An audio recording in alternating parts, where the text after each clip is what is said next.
एक ऐसी रात्रि जब न द्वारका जग रही थी, न संसार, और न ही स्वयं कृष्ण साधारण रूप में थे। उस रात्रि उन्होंने एक ऐसा दिव्य स्वरूप धारण किया जिसे एकांत वस्त्र कहा गया। लेकिन प्रश्न यह है कि भगवान क्यों, कब और किस लिए यह रूप धारण किए।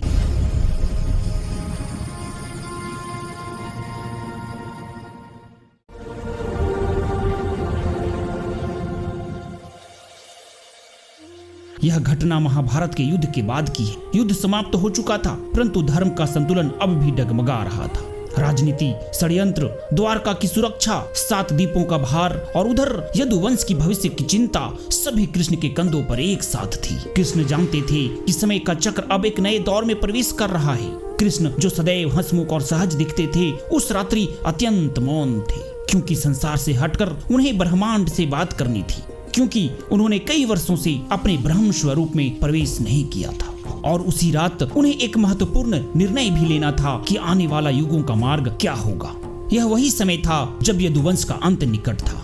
समुद्र धीरे धीरे द्वारका को अपने भीतर लेने लगा था। आधी रात का समय था, चारों दिशाएं शांत थी। कृष्ण समुद्र तट पर अकेले खड़े थे। ये वही क्षण था जब कृष्ण ने अपने भीतर की दिव्यता को जागृत किया और धारण किया एकांत वस्त्र। कृष्ण ने यह दिव्य रूप किसी को दिखाने के लिए नहीं लिया। यह रूप उन्होंने 3 कारणों से धारण किया। पहला, आगामी विनाश को स्वीकार करने के लिए, क्योंकि उन्हें पता था कि यदुवंश का विनाश निश्चित है और इसे रोकना उनकी भूमिका नहीं थी, सिर्फ स्वीकार करना था। दूसरा कारण था समय चक्र को पुनः संतुलित करने के लिए। उनकी मृत्यु के बाद कलयुग का आरंभ होना था।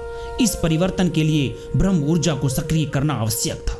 और तीसरा कारण था अपनी मानव लीला को समाप्त करने के लिए। कृष्ण ने वर्षों तक मनुष्य की तरह जीवन जिया। इस एकांत क्षण में उन्हें अपने वास्तविक स्वरूप का स्मरण करना था, जो मानव सीमाओं से परे है। एकांत वस्त्र कोई धर्म ग्रंथी वस्त्र नहीं था। यह प्रकाश का आवरण था, न कपड़ा, न रेशम, न रंग, बल्कि जीवित चेतना। यह वही प्रकाश था जिसे उपनिषद परम तेज कहते हैं। जहाँ संसार अस्तित्व में रहता है, पर रूप देह का नहीं, सत्य का होता है।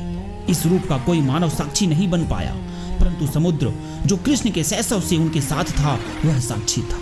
लहरें धीरे धीरे स्थिर हो गई, मानो सृष्टि स्वयं उस दिव्य स्वरूप को प्रणाम कर रही हो। उस रूप को केवल समय, समुद्र और ब्रह्मांड ने देखा, और जब ब्रह्मांड को आवश्यक उत्तर मिल गए, तब प्रकाश शांत हुआ और एकांत वस्त्र विलीन हो गया, और कृष्ण पुनः वही प्रेममय सहृदय मधुर स्वरूप बन गए, जिन्हें संसार कान्हा कहकर पुकारता है। परंतु वह एक रात्रि, वह एकांत स्वरूप आज भी समुद्र की लहरों में गूंजता है। यह था कृष्ण का एकांत वस्त्र की कथा। यदि आपको यह कथा अच्छी लगी तो लाइक, शेयर और चैनल को सब्सक्राइब जरूर कर दें, और कमेंट करके बताएं कि कौन कौन इस कथा को पहली बार सुन रहे हैं। धन्यवाद।